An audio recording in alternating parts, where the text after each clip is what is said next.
માતાજી, જય મોગલ મિત્રો. આજે તો સર્વધન સળ અને તમારા ઘરે અલગ અલગ વાનગીઓ બનતી હશે. અમારા ઘરે બને છે. આ એક મગું તળવાનું ચાલુ છે અને મમ્મી તો જો વડો બનાવો છો, બનાવીને સાઈડમાં મૂકો છો તો પછી સીધો તળવાનો જ બાકી રહ્યો.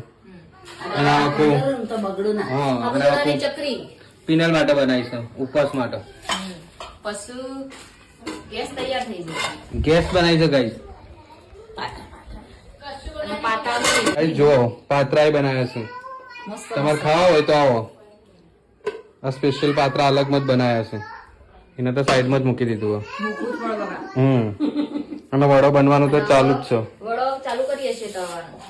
પૂરી તો કાલે બનાવી દીધી હતી, એટલે પૂરી ફરી બનાવવાની નહીં, કેમ કે પૂરી કાલે એડવાન્સમાં બનાવી દીધી હતી. જો બનવાનું ચાલુ જ છે. હવે વડો તળવાનું ચાલુ કર્યું છે. કે દામુ પીનાલું મગજ ખાય છે. દામુ ત્યાં કેરું બનાવ્યું બેટા? અને બીજું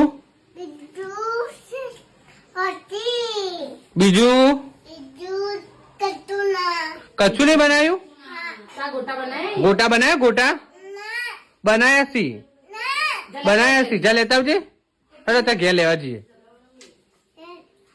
હેડો હેડો હેડો હેડો ભાઈ, દામુ ઘેર હવે ગોટા લેવા જઈએ આપડે તો. હેડો દામુ, હેડો હેડો. ગોટા સી મેં જોયા છે ગાઈસ. બધું ખાવાનું બની ગયું છે અને એક બુનના બિચારીના અપ્પા છે. ખા થોડું ખા. હવે એ ખાય છે આટલી ગળા બધું આટલું અડધું તો ખાઈ જ જાય, પણ વિચાર એવું કરે. શ્રાવણ મહિનો છે. હવે વડો બની જશું, પતિ જો વડો બનાવવાનો. હવે મરચો બીજો અને મમ્મી તો બેઠી બેઠી વાતો કરે છે, ફોન ચાલુ છે.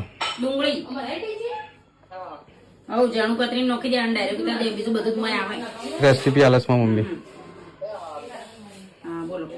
આમાં બુને કોઈ કોમ નહીં કર્યું એટલે ખાલી આ કઢી એકલી હલાવે છે. કે હલાવી હતી પણ હું નતો જાણો. અને મમ્મી આ મરચો ભરે છે ગાઈસ. ફેવરેટ મરચો ખાવાની મજા આવી જાય ભરેલો. અને આ લોટ વધારે છે.